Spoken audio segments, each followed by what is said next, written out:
Well. Every week we tune into Raw and we all think we know what's going to happen. We think we've all got it mapped out and that we're ahead of the game. But then from nowhere, sometimes a curveball or a curb ball, see what I did there? I'm a funny guy. It comes and it smashes in the face and all of a sudden we're like, what was that? What was that? And that certainly happened recently because there we were watching the match between Finn Balor and Seth Rollins on Monday Night Raw, and then all of a sudden Seth Rollins won after he hit the curb stomp. Where did that come from? And given the reaction on social media and the reaction in general, you could kind of say that the curb stomp could very well save Seth Rollins. Why? Stomp. That was terrible. Look, I'm actually laughing. Terrible. Here's why.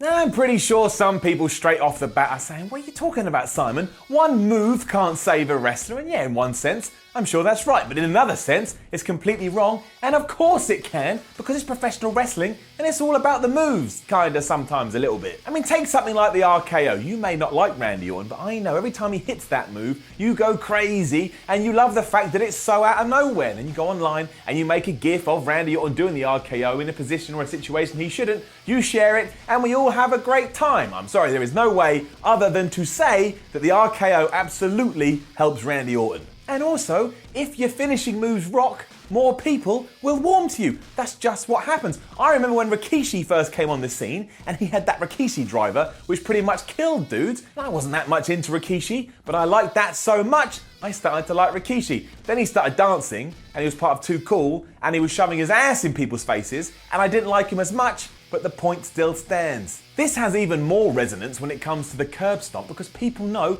that it did get banned and absence always makes the heart grow fonder. Also, look at the other nonsense that Seth has had ever since he had to get rid of it. What was that knee? The knee that couldn't even get a name. The Seth knee or whatever it was. It was rubbish. I mean, it was a good move, but it was a rubbish move in the sense it was meant to finish fights for Seth Rollins. Then he had the pedigree too. I forgot about that. I mean, oh my gosh, what were we thinking? Let's just give him somebody else patented finisher, so every time he does it, we all think about Triple H. I know it tied into the story, and at the time it worked for the angle, but it was a bad idea for the long term. Right, getting back on track, not only is the curb stomp just one badass finisher, it also makes Rollins a lot cooler because of the way he does it. I mean, look, as soon as he hit it, go and have a check out of what happened on Twitter and Facebook and Reddit and all those things. It was trending. There were comments everywhere. People couldn't believe it. The fans in the arena loved it. And look at Seth's face. He looked so happy. He looked like the cat that got the cream after the cream had been taken away from him.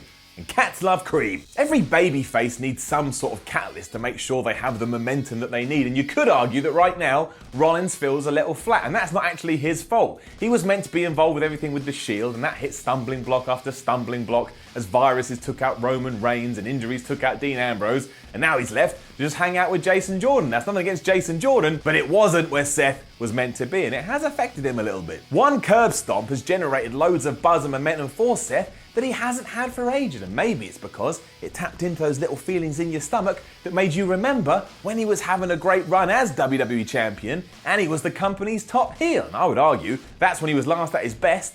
And all his good guy stuff has been like okay, but he never really got to that. Now obviously we don't know if this is back for good. I mean, if you go onto WWE's YouTube page right now, they have uploaded a video dedicated to it and they've called it something like, "What's this amazing old move that Seth Rollins has used?" or something like that. And also, maybe it was just something WWE management said to Seth Rollins. They went, "Hey Seth, for one night only, you can use this." I mean, that would be really, really dumb because now you're going to really, really piss people off if it doesn't come back. But that could have happened.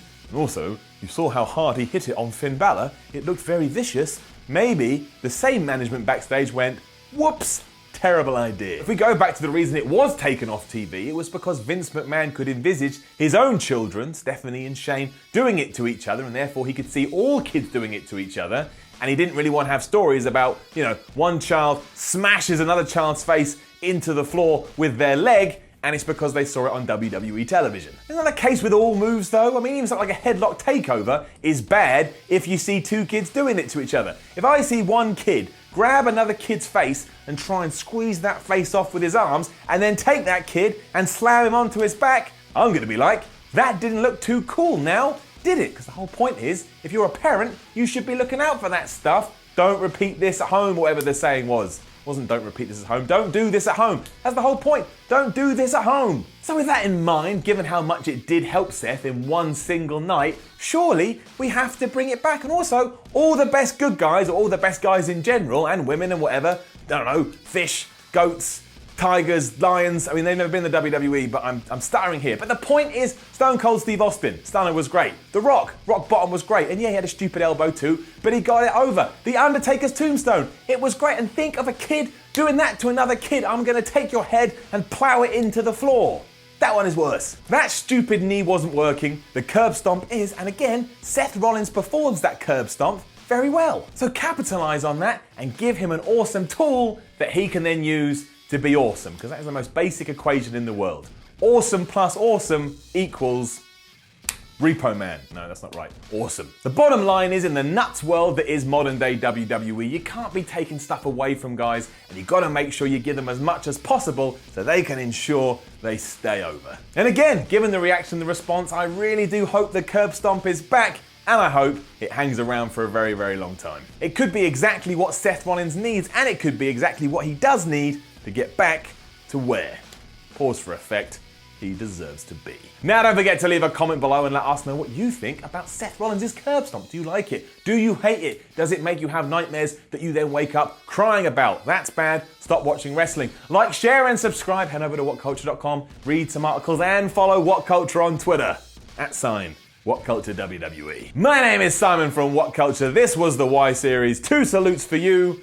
Now go and, can't think of anything to rhyme with that.